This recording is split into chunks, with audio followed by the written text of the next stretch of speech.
Hi guys, good evening. I am Ilangovan, online teaching personnel for zoology axi.com. So last class just we talked about the composition of blood. I have given a brief introduction about the composition. So what you have learned, something about the plasma, the composition of plasma is started. And let's proceed further. What are the different components? What we had already in plasma, a little more about the plasma proteins, because the plasma proteins play an important role in maintaining certain activities of the body, maintaining the physiological activities of the body. So let's proceed further, a little more about the plasma proteins. So I mentioned already just we have three different types of plasma proteins. They constitute nearly about 6 to 8% of the total volume of what we have, this 8% organic and inorganic dissolved substances, of which nearly 6 to 8% is constituted by the plasma proteins. So they are also called the serum proteins, and we have three types of serum proteins. One, albumin. This is number one. Number two, globulins. And number three, fibrinogen. These are all the three different types of plasma proteins. Each one is playing an important role in maintaining the physiological activities, certain physiological activities, specific physiological activities. Number one, the albumin. What is the role of albumin? So along with the sodium ions, it also plays an important role in maintaining the osmotic pressure of the blood. So a function that is needed for the intake of water into the blood and also exit of water into the cells. So for the entry and exit of water, we have to maintain just a proper osmotic pressure. That proper osmotic pressure is maintained by albumin. So an important role in the regulation of body fluids, the concentration is being maintained because of the buffer activity of albumin. The second one, globulin. So we have a number of defense mechanisms in the body. So for example, the humoral mechanism, that is nothing but the fluid found in the body is responsible for giving resistant power to the disease. So one such chemical substance, the protein responsible for giving resistance against the diseases, what we call this one as immunity power, is provided by globulins. So the globulins may be of alpha, beta and gamma types, and they are all responsible for mainly the defense mechanism of the body, and that process called immunity. The resistant power against diseases is called immunity. So mainly one type of globulins, namely the immunoglobulins. They are responsible for the production of antibodies, and these antibodies are providing immunity power against various diseases to us. So that is about the globulins. The third one, another important protein which is taking part in the clotting of blood, a defense mechanism to prevent the loss of blood, is coagulation or clotting. So a number of factors are taking part in the coagulation of blood. One such factor is nothing but the plasma protein fibrinogen, that is a must, a basic need for clotting is coming from this fibrinogen. So fibrinogen, another plasma protein which is needed for the coagulation or clotting of blood at the time of injury to prevent the loss of blood, what we can say the hemorrhage. So anyway, the pH of the plasma, you know that one. It is being maintained by the buffer activity of the plasma proteins. So what is the pH of a normal blood? So normally the pH ranges from 7.2 to 7.6. There is a range. So an average of 7.4. So the blood is slightly alkaline. It is alkaline in nature, having a pH of more than 7, a neutral pH. So the range is 7.2 to 7.6, an average of 7.4. I mentioned earlier, the plasma proteins are playing a major role in maintaining the pH of the blood. How? So they are acting as a buffer. You know the meaning of a buffer? A chemical buffer is the one which contains a weak acid and its salt and maintains a pH. And in such a way, the plasma proteins are playing a major role, particularly the albumins are playing a major role along with the sodium to maintain the pH of the plasma and the blood. Now, I mentioned already we have a number of factors are found in the blood and they are taking part in clotting. Altogether, we have nearly 13 factors are finding a major role in clotting or coagulation of blood. And if you remove all the factors, then the remaining fluid is called as a serum. So serum is nothing but plasma without clotting factors. A plasma without clotting factors is called as a serum. That is without plasma proteins, without other factors which are taking part in clotting. That is called as a serum. So there is a main difference between the plasma and then serum. So it's also called defibrinogenated plasma.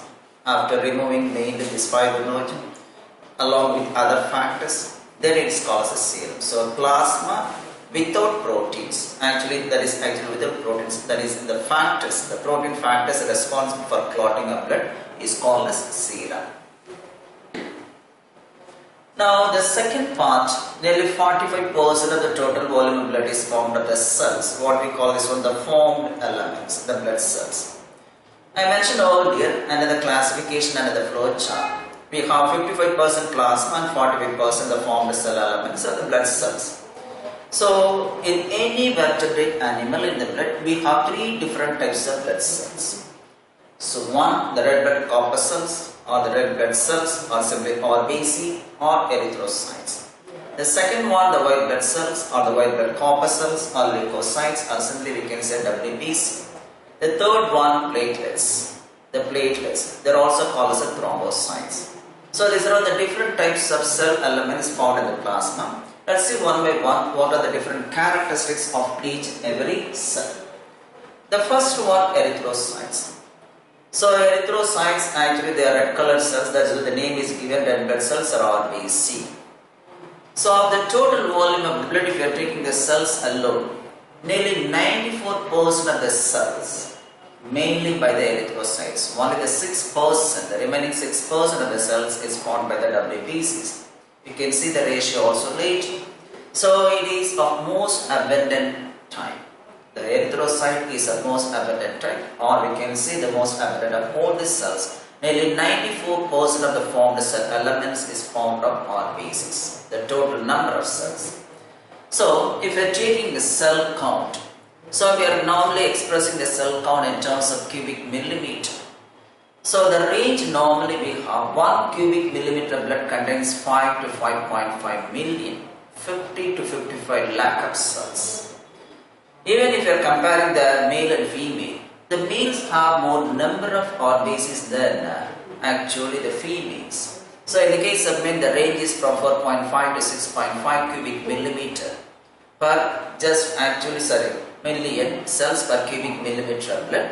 And in women, the range is little bit less, 3.5 to 4.5 just million per cubic millimeter of blood.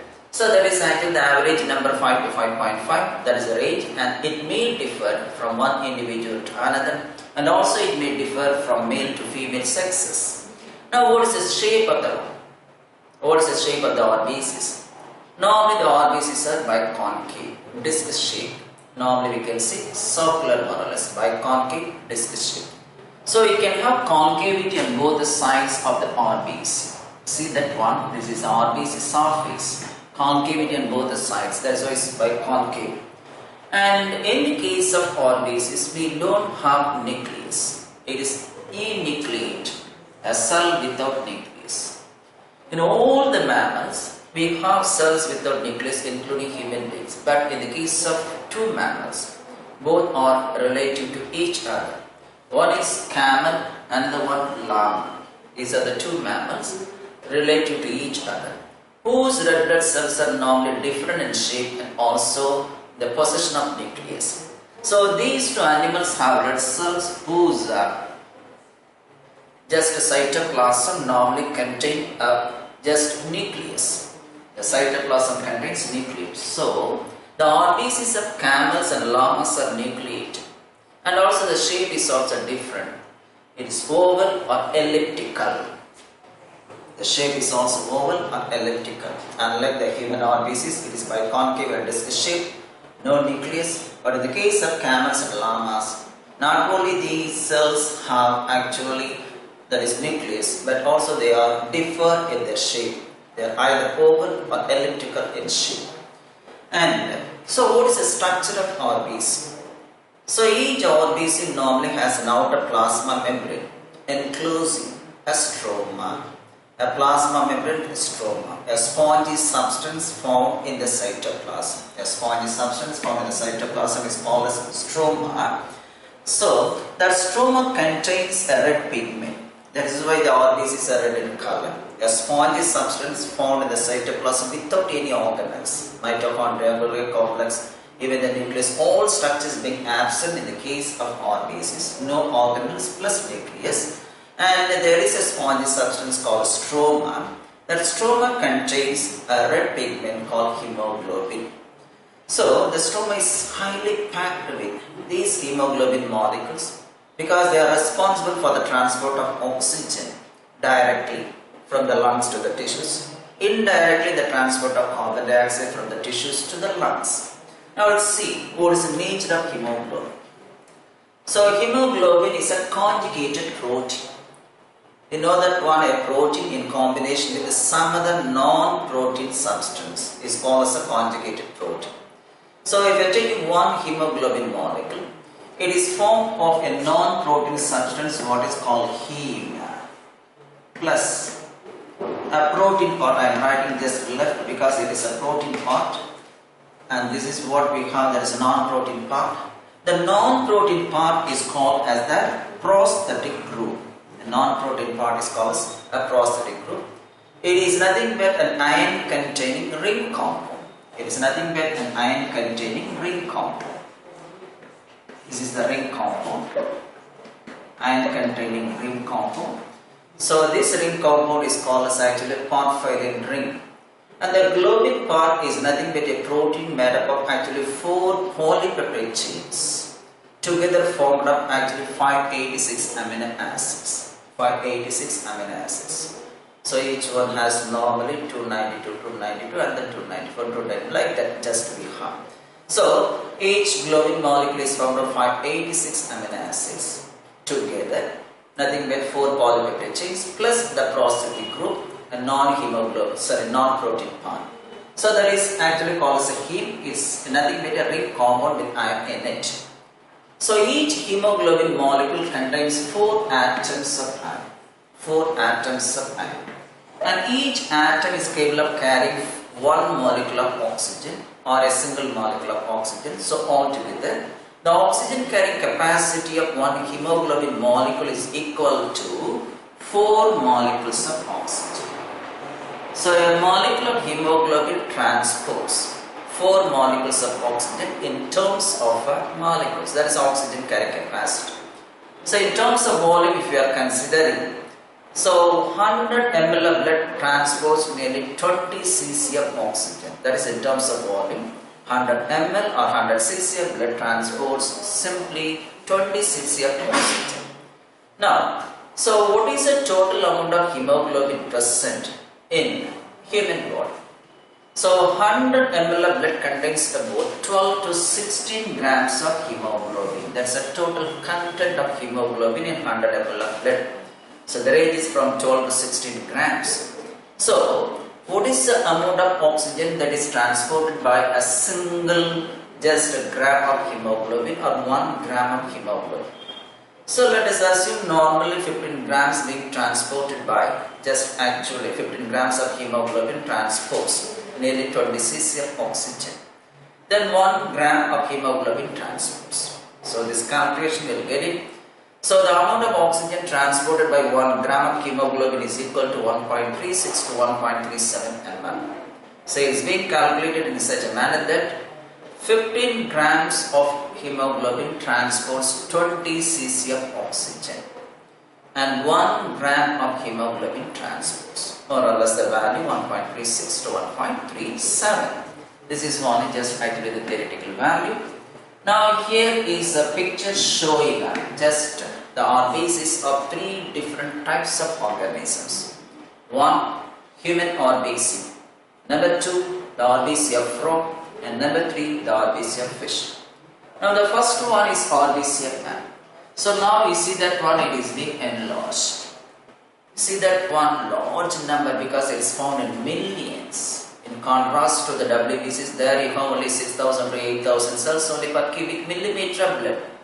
But if we are taking the RBCs that formed in countless numbers, we can say 5 to 5.5 million, such a large number of cells found in 1 cubic millimeter of blood.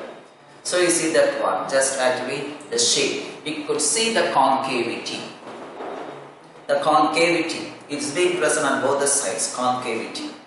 Red in color because of the presence of hemoglobin in the spongy tissue, a substance, not tissue, a substance formed enzyme in the cytoplasm. Now in contrast to the RBC of man, if you are comparing this one with that of RBC of frog, you see that one, the cells are more or less oval in shape and also nucleate. And also the RBC of fish, here also more or less oval in shape, having the nucleus. So there is a main difference. Somewhat the RBCs of fishes are smaller when compared to the RBCs of frog. The only difference. But more or less they are similar in shape, more or less elliptical or oval in shape, having nucleus. That is the main difference between the RBC of man, the RBC of frog and RBC of fish. That picture shows such a difference between the RBC of man, fish and frog. Just one example. Now, so normally the RBCs are produced in the bone marrow. In the adult, normally the RBCs are produced in the bone marrow. But during embryonic development, during the formation of embryo, we have the formation of these RBCs only in the liver and also spleen, not in the adult. So during embryonic development, the RBCs are produced by the liver and spleen. So during embryonic development, the liver and spleen, these two are acting as erythropoietic organ. What is the meaning of erythropoiesis? The process of formation of red blood corpuscles is called erythropoiesis. The process of formation of erythrocytes is called erythropoiesis. And in adult, the process of formation occurs on actually the bone marrow. The process of formation of RBC is only the bone marrow. But in the case of embryos, the process of formation of RBC is found to occur in liver and spleen. So the liver and spleen in embryonic development are considered as the erythropoietic organ. Whereas in the case of adult, the red bone marrow is considered as normally the erythropoietic organ, because the red bone marrow is concerned with particularly the red bone marrow of ribs and vertebrae. The red bone marrow of ribs and vertebrae, where we have the spongy bone or cancellous bone, and that bone is responsible for the production of RBC. And normally the RBCs are produced by the ancestral cells, the primordial cells we can say, and these cells responsible for the formation of RBCs are called erythroblasts. These cells are called erythroblasts. And we need certain vitamins for the formation of these RBCs from these erythroblasts, that is by process of erythropoiesis. And those vitamins are B complex vitamins. One is folic acid, another one B12, namely cyanocobalamin. So these two are responsible for the maturation of the RBCs. If there is any deficiency of folic acid or cyanocobalamin, out of these two, cyanocobalamin or B12 is much more important. The deficiency causes what we call pernicious anemia. A kind of severe anemia occurs if there is a deficiency of the cyanocobalamin, vitamin B12. So anyway, the vitamin B complexes, namely folic acid and cyanocobalamin, these two are responsible or essential for the maturation of the RBCs, without which there is no maturation, leading to decreased number of RBC. That condition, what we can say, that is anemic condition or anemia. Then, what is the total duration of or the lifespan of RBCs? So again, just we have a little bit difference between actually the lifespan of RBCs of male and female. So in the case of women, the lifespan of RBCs is roughly about 110 days, and in the case of male, it is about 120 days. See that one? So in the case of male, it is about 120 days, and in the case of female, it is about 110 days. A little bit difference. Okay, so that is about the duration after which they are being normally destroyed in one place or two places, we can say, specifically in one place, namely the spleen, and also in the liver. Let's see further. I mentioned earlier now the effete cells. The effete cells means aged cells. The effete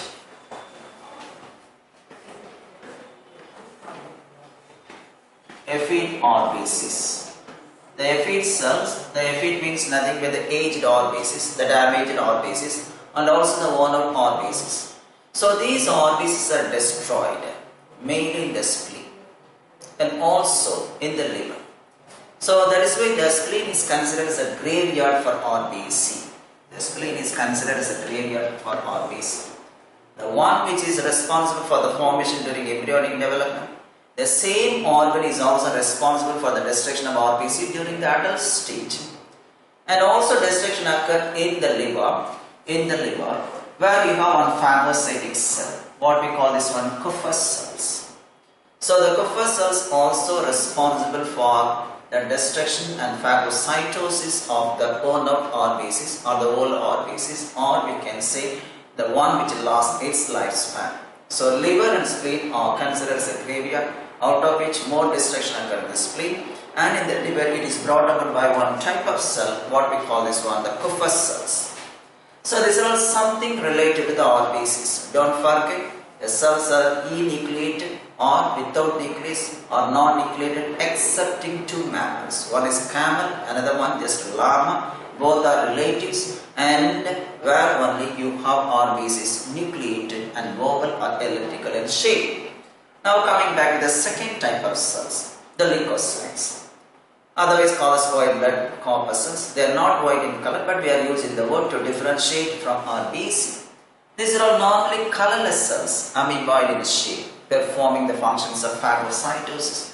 Normally we can consider these cells as the soldiers of the body. The soldiers of the body.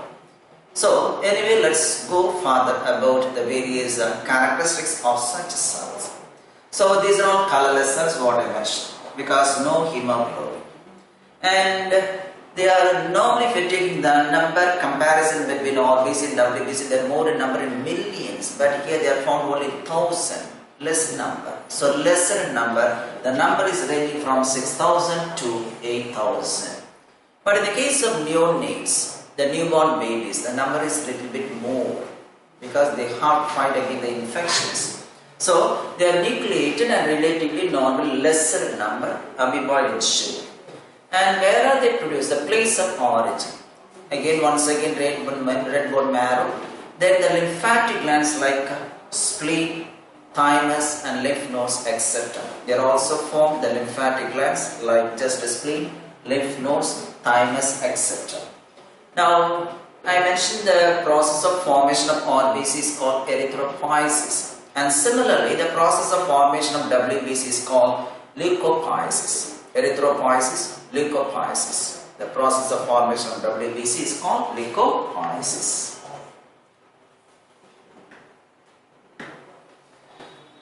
Now what is the shape? There you have a definite shape in the case of RBC, but here they are irregular in shape. They are normally amoeboid in nature. And most of the WBCs, the different types of WBCs can have the ability of squeezing through or passing through the walls of the capillaries and reaching the intercellular spaces. That process of actually squeezing through or passing through the membranes or the walls of the capillaries to reach the intercellular spaces is called diapedesis.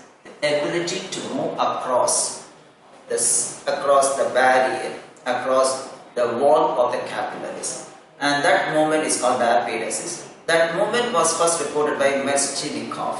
That's the name of the scientist, the person who just observed this diapedesis. Diapedesis, the movement of WBCs to pass across the walls of the capillaries to reach the intercellular spaces, and that phenomenon was first observed by Meschinikov. Then, when compared to the RBCs, they have a lifespan in no more than 100 days. But here the lifespan is very shortened because they have to fight with the microorganisms. The disease causes aging. So, the lifespan is ranging only few hours to 4 days or 5 days only. Few days, just we can say simply a few hours to 4 days or 5 days. I mentioned earlier, number is very less. If you compare the ratio of RBC with that of WBC, for every WBC, in that place there are about 700 RBCs. So RBC 700, WBC 1. where you have just where in a place one WBC is present. In that area, we have nearly 700 RBCs because the RBCs are always found in millions. Then, what will happen if the number is being increased? What is the name of the disease caused? What is the name of the process if the cell number is increased? So, the increased number of leukocytes is called leukocytosis or just what is cythemia. Leukocytocythemia or simply leukocythemia. The increased number of leukocytes is called just what is called leukocytosis or leukocythemia or leukocytocythemia. When the number of WBCs are produced in an uncontrolled manner, so whenever you have the cell where cells are dividing in an uncontrolled manner, we can call it as cancer. Likewise, when the WBCs are undergoing just actually proliferation in an uncontrolled manner, then it leads to a disorder what is called the blood cancer or leukemia. That is nothing but increase in number of WBCs which are being produced in an uncontrolled manner, and that disorder is called just the blood cancer or leukemia. Similarly, sometimes because of certain times, what will happen? The number also being decreased. The decrease in number of leukocytes is called, just you see that one, leukopenia or leukocytopenia. So, leukemia or leukocytosis or leukocytocythemia or leukocythemia, that is something with increase in number of WBCs. Decrease in number is called leukopenia or just simply called leukocytopenia. Leukopenia or leukocytopenia, that is decrease. So such persons actually can lead not a normal life, and just because of decrease in number, they are highly susceptible to disease. They are highly susceptible to disease. They are acquiring the disease very easily because the soldiers, namely the WBCs, are decreasing in number. So increase in number is called leukocythemia, decrease in number is called leukocytopenia. Now here is a picture showing about the external structure of white blood corpuscles. See that one, this is a WBC, have a number of receptors on its surface. These are all nothing but the receptors. You can see the sensitive parts. And now the entire fluid smear, namely the blood, has been given in a diagrammatic manner. We have the RBCs, now the blood platelets, and about the WBCs. The WBCs normally exhibit what we call polymorphism. What is polymorphism? The existence of more than one phenotype or more than one form. Here you see that one RBC is only one type. But if you are taking the WBCs, I mentioned here 5 different types of WBCs. There are 5 different groups of WBCs. That is why the WBCs are an example for polymorphism. When a cell is being exhibited by more than one form, then the phenomenon is called polymorphism. Or an organism is being exhibited by more than one morph or phenotype or form, then it is called polymorphism. So, polymorphism is exhibited either by the cells or by the entire organism. Here, the leukocytes and the WBCs, they exhibit polymorphism as they have different types of cells.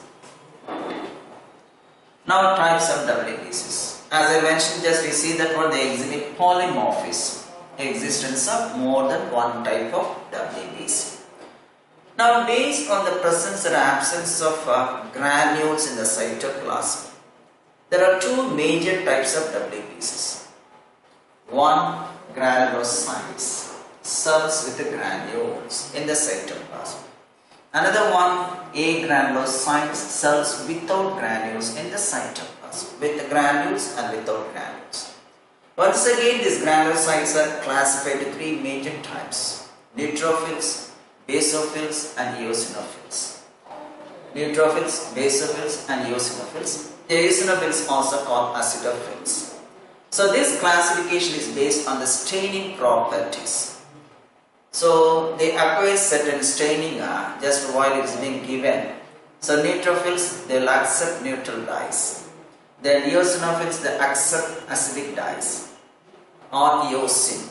That is why the name is given eosinophils. Acidic dye, example eosin, hence the name eosinophils. And basophils, they accept basic dyes. So this is based on the staining properties. Now again the A granulocytes, again there are two types of A granulocytes. These are all the cells without granules but exhibiting some sort of actual shape. One is the lymphocyte, the most important one in providing immunity to the body. Another one about the monocyte, also a macrophage responsible for phagocytosis. We'll see one by one. So this is the flow chart showing the 5 different types of WBCs. And they are grouped under 2 headings, namely the granulo and agranulocytes. Now let's take the first one, granulocytes, or as they exhibit polymorphism in their nuclei. They are also called polymorphonuclear just leukocytes, PML, polymorphonuclear leukocytes, because they exhibit polymorphism.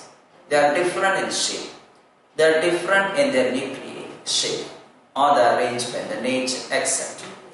Now just I mentioned earlier, these are all the cells which contain certain granules with definite or different staining properties. Some of them are being stained with acidic dyes, and some of them are with basic dyes, and some of them with neutral dyes.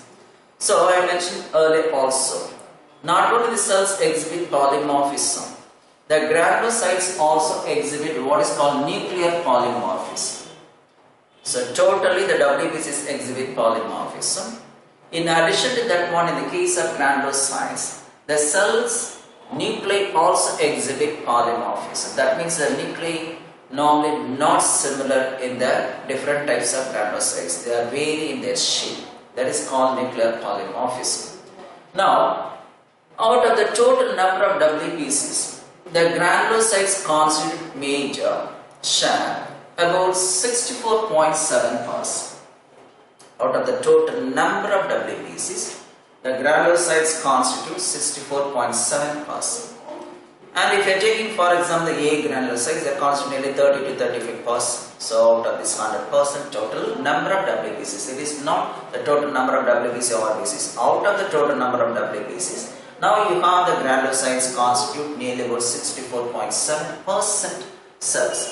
Now what are the different types of the granulocytes or PML or polymorphonuclear just leukocytes? Number 1, the neutrophils.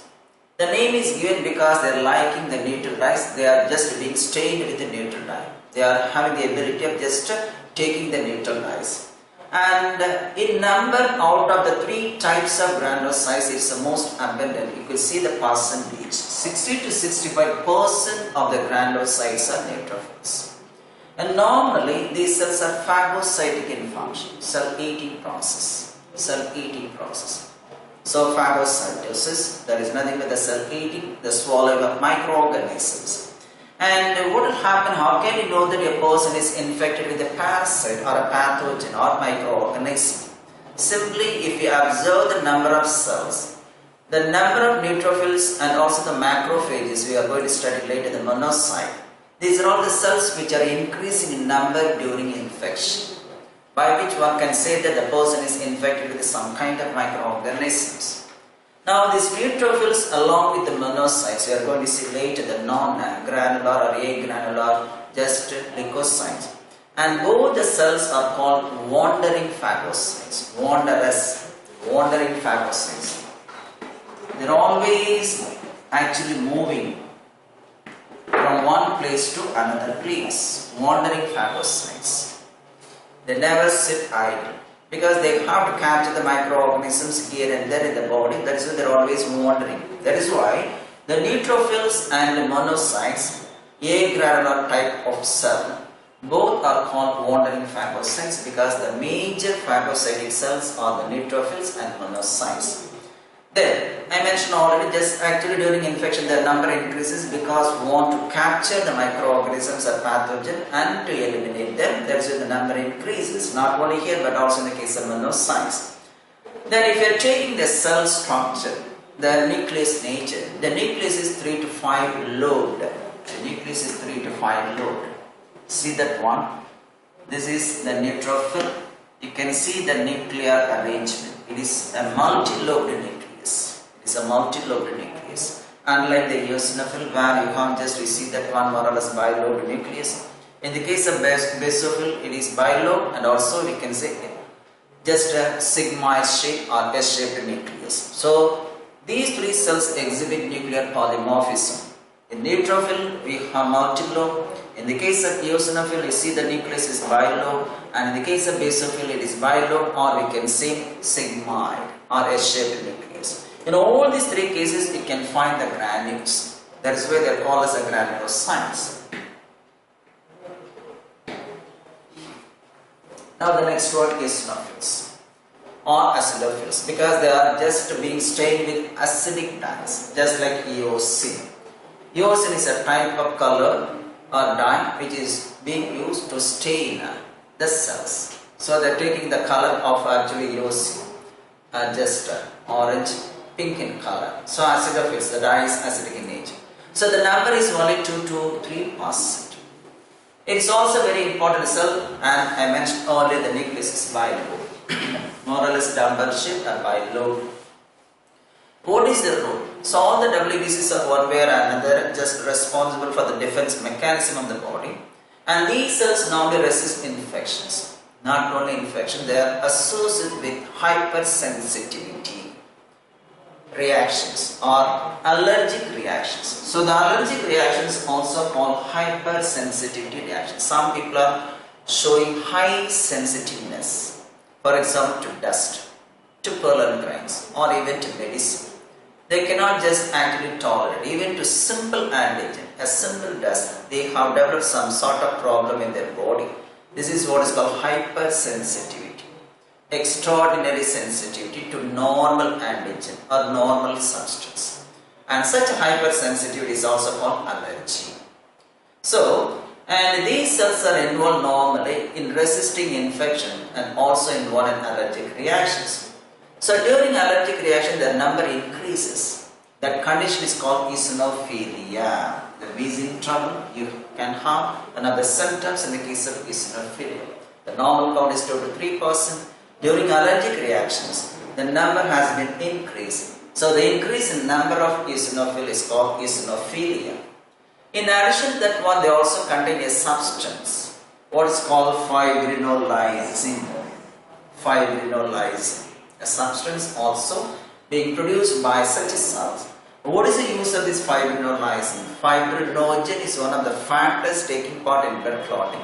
Sometimes we have formed abnormal clot, unwanted clot inside the blood vessels.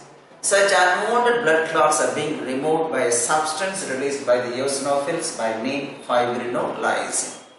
So fibrinolysin is a factor released by eosinophil cells to just remove the unwanted clots, some abnormal clots formed inside the blood vessels. Then let's pass on to the third type, basophils. So they are liking the basic dyes. They are being stained with basic dye. And these are all the least number, very least number among the WBCs. Among all the 5 types, the least number is the basophils. The more in number is neutrophils. So you see the percentage 0.5 to 1%. Their nuclei also bilobe or S-shaped, what I mentioned actually already. Bilobe or sigmoid or S-shaped nucleus. But they play a major role in the secretion of certain chemical alarm signals. They release certain chemical alarm signals during inflammatory reactions.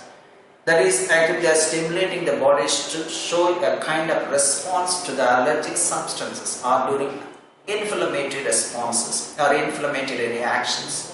So they secrete one, histamine. This is a major substance released during allergic reaction. It is a chemical alarm signal. Another one, serotonin. This is another chemical alarm signal during inflammatory reactions, and also bradykinin. These 3 are the chemical alarm signals released by the basophils at times of infection or during inflammatory conditions, creating a response what we call as inflammatory response. And also they secrete heparin. This is a substance responsible for preventing the clotting of blood within the blood vessels. So it is an anticoagulant. Heparin is anticoagulant, prevent the clotting. and these substances are chemical alarm signal. Chemical alarm signals. So histamine, serotonin, bradykinin, they are being secreted in response to inflammation. So when stung by honeybee, when stung by, for example, they are bitten by a centipede, at times just what will happen, some sort of allergic reactions happen in the body. This is because of the release of these chemical alarm signals.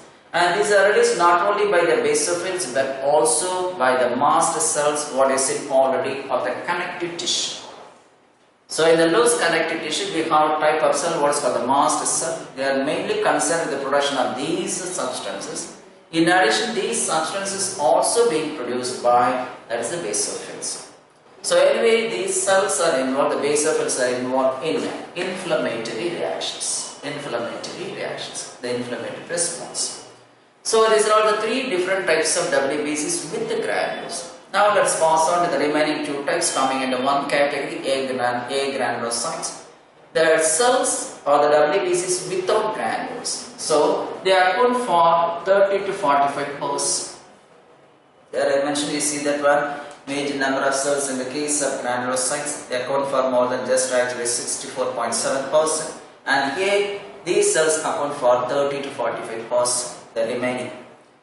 And here one of the differences between granulocytes and A granulocytes, there are no stainable granules in the case of A granulocytes, no granules for taking the stains.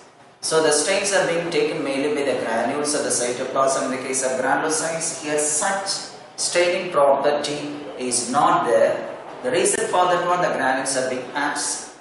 Here there are two different types. One is monocyte, along with I mentioned already, that is in the case of neutrophils. Neutrophils and monocytes are very important because these two are wandering phagocytes moving always to different parts of the body in order to capture any foreign substances in the form of microorganisms or any other thing just circulating in the blood. That is what they call as the wanderers or the wandering phagocytes. So the number, the percentage, total number account for just nearly 6 to 8%.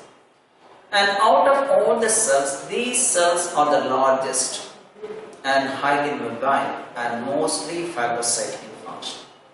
So the most phagocytic, the largest cell, and also the mobility also just more in the case of such cells. More mobility, more phagocytosis, and also just a size large. And here the shape of the nucleus more or less bean shape or reniform. Reniform, the word refers to kidney-shaped nucleus. They have kidney-shaped nucleus. The cell is the largest one. So at times of actually infection, what will happen? These monocytes get converted into a type of cell what is called macrophages. So these cells, like macrophages, are histocytes of connective tissue. They are engulfing or phagocytic. Actually, they are phagocytosing the microorganisms. So anyway, the monocytes at times of infection get converted into macrophages. These macrophages are similar to that of the macrophages of the loose connective tissue, where also pick up another type of cell, histocytes. That one is also taking part in phagocytic conditions or phagocytic process.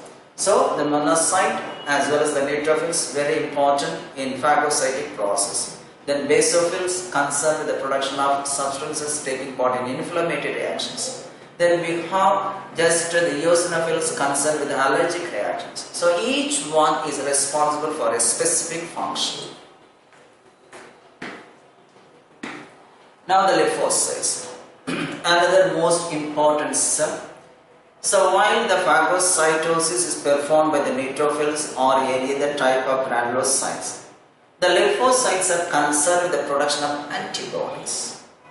Another important thing, suppose if the WBCs fail in fighting against the infections, not giving resistance to the body, at times we have some plasma proteins, or we can say just actually defensive proteins or protective proteins are released. And these protective proteins are released by mainly the lymphocytes. So they account for nearly 20 to 25% of the total number of WBCs. And here the nucleus is unlocked but somewhat larger. The cell is the smallest one, but the nucleus is large. So of all the cells, it is the smallest cell, but in comparison to its volume, the nucleus is normally large. Then it is a cell having the longest lifespan. They can live for many days, nearly about 300 days. The longest lifespan is seen in the case of lymphocytes. Then, where are they produced? We have certain lymphatic tissues in the body in the form of glands, either spleen or thymus or lymph nodes or tonsils. So these are all the areas where you can't just normally the lymphocytes are produced, and these structures are called the lymphoid tissue or the lymphoid organs. And we have two types of lymphocytes, namely the T lymphocytes and B lymphocytes. And their role we can see later just in the what is called the biology and human welfare or in immunology. And these two types of lymphocytes are taking part normally just in immune responses, either by means of cell-mediated immunity or by means of what is called humoral-mediated immunity. Humoral, the word refers to normally, that is the antibodies dissolved in plasma. So, the cells are involved in providing immune power to the body. So, we will see about these T and B lymphocytes and the times and the role in immunology, but simply we are talking about here only the histology. So, both the cells are taking part in immune responses and providing resistance to the body against the diseases. So, here is a picture showing the two different types of cells. This is T lymphocyte, or simply called as a T cells. Another one is called the B lymphocyte, or simply called as a B cell. So, you see that arrangement. This is the photograph, and this is actually the stained cells being taken as a photograph. So, we have two types of cells, and both the cells are involved in immunology. Now, the last type of cell, or we can say it is not a cell at all, that is why the name is given PPL, the blood platelets. So, these are not actually the cells. These are all considered as cell fragments without any nucleus. And normally they are produced from the bone marrow. There you have one type of cell with a large nucleus. That is why the cell is called megakaryocyte. Megakaryocyte. Mega means you know that one large nucleus karyon cells. Cells with a large nucleus. So these cells are undergoing fragmentation just in the bone marrow, red bone marrow, leading to the formation of the thrombocytes or blood platelets. And what is the number? Nearly about 1,50,000 to 3,50,000 cells per cubic millimeter of blood. And they are responsible for releasing a variety of factors, and those factors taking part in the clotting or coagulation of blood. So a number of factors are taking part in clotting of blood or coagulation of blood, nothing but the conversion of liquid blood into a solid blood, and that is being brought about by the factors released by the platelets or thrombocytes. As in the case of WBCs, here also the number has been increasing. So for example, when the number of RBCs is increasing, that is called polycythemia. When the number has been decreased, it is called anemia. So increased number of RBCs is called polycythemia. Decreased number of RBCs is called anemia. And likewise WBC we have seen leukopenia and leuko just actually cythemia, increase or decrease. And likewise here, when the number of thrombocytes or platelets have been increasing, when the number of platelets has been increasing, then the condition is called thrombocythemia. It doesn't cause much problem, but when the number has been decreased, then it's called what is called thrombo, just you see that one, cytopenia, leukocytopenia, and also just polycythemia, just what is in the case of RBCs. Then anemic condition decrease. Likewise, decrease in thrombocyte is called thrombocytopenia. So, thrombocythemia increase, thrombocytopenia decrease in number of thrombocytes. And what will happen once the number has been decreased, as they are responsible for causing the coagulation of blood. And what will happen? Just excessive loss of blood is taking place due to bleeding. The clotting doesn't occur. So, also the hemorrhage occurs, leading to the loss of blood. So if the number decreases, that is because of thrombocytopenia. So these are all the different types of blood cells. Now we are talking about the fluid tissue. Under the fluid tissue we have another one, what is called the lymph. So normally we can say it is nothing but intercellular fluid between the blood as well as just actually the cell. So the exchange of materials between the cells and the blood is taking place mainly through a middleman. The middleman is nothing but lymph. It is nothing but intercellular fluid, normally found between the cells, in between the cells. So what is happening? Normally the plasma is oozing out from the blood and filling the spaces between the cells, and that fluid is called intercellular fluid or the plasma. Its composition is more or less similar to that of blood plasma, except that it has only less amount of proteins. It has W bases but no R bases. And also some of the clotting factors also absent in just lymph. So it contains less proteins, no R bases, but contains only W bases, and also less amount of the clotting factors. So the concentration of plasma protein in the case of lymph is normally much lower than the plasma, what I said. So it is nothing but extracellular fluid formed between the cells and also acts as a middleman between the blood plasma and the cell. So exchange of material is actually possible between the cells and blood only through this middleman named the lymph. Now the lymph is drained by small lymphatic vessels, and all the lymphatic vessels are joined together to form a large lymph vessel, and such large lymph vessel ultimately enters into the vein. So the origin is from actually the blood, and once again they are reaching place, the destination is also just the blood only. So that's why it is nothing but a fluid which is oozing out from the blood plasma. And I mentioned earlier, it has less amount of plasma proteins, particularly the fibrinogen, the one which is taking part in the clotting of blood. So because the concentration of fibrinogen is very low in the lymph, it clots very slowly. The clotting of lymph occurs very slowly. When compared to the blood plasma, there you have large amount of fibrinogen, and that takes part in clotting. But in just a lymph, we have less amount of fibrinogen. That also just leads to the rate of clotting just being decreased. So these are some of the actually that is the factors related to the liquid tissue or the fluid tissue, which is nothing but the blood and lymph. So far we have studied actually the first one, the epithelial tissues, and their different types. The number 2, the connective tissue. Under this connective tissue we have studied the specialized tissues like the bones, cartilages, and also the blood as a fluid tissue. Now we'll pass on to the next one, the third type of tissue, mainly just the muscle tissues, the most important one. So we have a number of muscles in our body.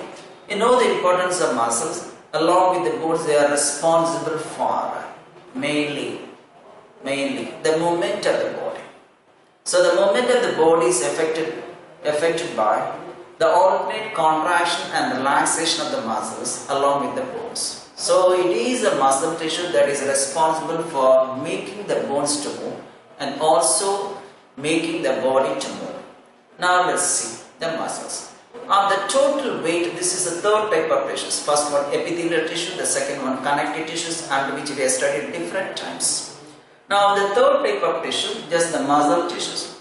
Out of the total body weight, nearly 40 to 45% of the body weight comprises of mainly the muscle tissues. About 40 to 45% of the body weight of a human adult is contributed by the muscles.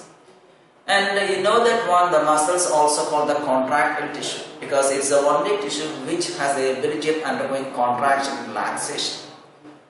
So what is the name of the germinal layer from which the muscle tissue has been originated and developed?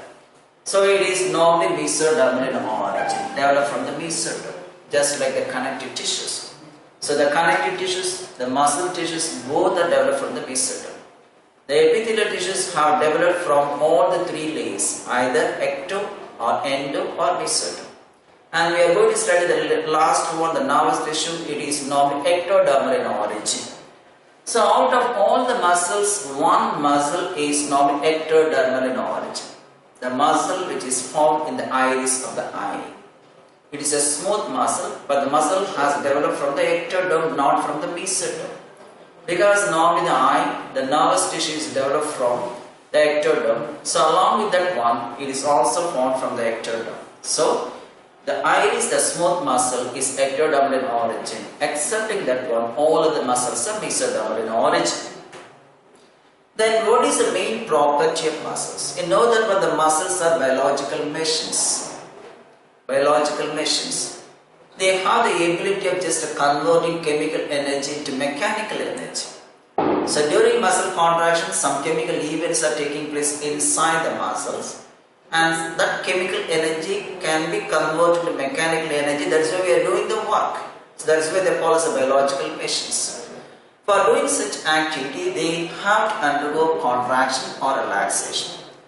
So one of the important properties of muscles, they can contract or relax but never expand. So the length has been increased or the length has been decreased, but there is no increase in width of the muscle. So that's why given here. Muscles can contract, only contract and relax but never expand.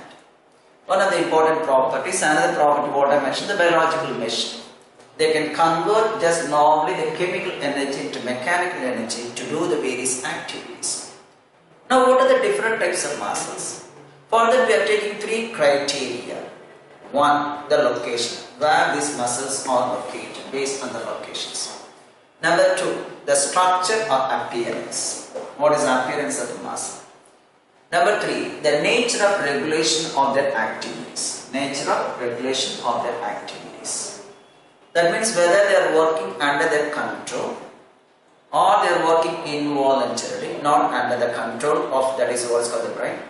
So that is why the third criteria, nature of regulation of their activities. Some muscles are working under the control of your will or under the control of the nervous system, and some others are not working under the control of a will, they are working independently. For example, the stomach, for example, the heart. So these are all actually the muscles, places where the muscles are working independently, not under the control of our body, not under the control of our will. So we are taking three criteria based on the location, based on the appearance, and also based on the nature of regulation of their activities. So accordingly, we have three different types of muscles. One, based on the location, skeletal. Number two, visceral. Number three, cardiac. This is based on the location. So they are found attached to the bones, hence called as skeletal muscles. And they are found in the visceral organs. Just like for example, you have the intestine, the blood vessels, the ureters, then the urinary bladder. These are all called the visceral organs together found in the body cavity. And the third one found in the wall of the heart. So based on the location we have three. And based on the appearance, some muscles are striped in appearance, having some dark and light bands. Some muscles do not have. So based on this one, number one, striped or striated muscles. Some dark and light bands are formed. And smooth, there are no striations. There are no striations. And the third one, the cardiac muscles also have some feeble striations. That's what they call striate. So with the striations, that is without striations. That is appearance or external structure. And now based on the nature of their, what is called the regulation of their activity, based on the nature of the regulation of their activities, based on that one. One is called voluntary. Then another one we can say involuntary. So the skeletal muscles are working under our control. For example, the leg muscle. Suppose you want to, if you desire to do the work, the skeletal muscles, the arm muscles or the leg muscles are involved. They are under our control. Whereas the smooth muscles and the cardiac muscles are not under our control. When you are feeling hungry, what will happen? The cells, the muscles of what is called the stomach is moving. Or once you are just actually the urinary bladder is filled with urine, it is enlarging. This is because of the relaxation of the muscles. Everything is going on just unwillingly, not under our control. The heart is beating on its own without any stimulation. So it is working on its own, involuntarily, going on. Once it stops its function, you know that one sudden demise of the person. So both visceral and cardiac muscles are the smooth muscles. Sorry, the visceral muscles and cardiac muscles are involuntary muscles because they are not working under our control, they are working independently. So anyway, there are three criteria. Based on the location, we have skeletal, visceral and cardiac. Based on the appearance, we have striped, then what is called smooth or non-striped or non-striated. And based on the nature of regulation of the activities, either voluntary if it is working under our control or involuntary when they are working just without our control, involuntarily. So this is the basic classification. So we have to go further about the different types of muscles, what are the different properties they have. So normally you see that one of the muscles in the body, namely the tongue muscles. Though the tongue is made up of muscles, it is not attached to the bones. It is not attached to the bones, but it is a skeletal muscle. So such muscles are called intrinsic muscles. We will see further more about this one. So due to all the time, just I am concluding my lecture. Bye. Thank you.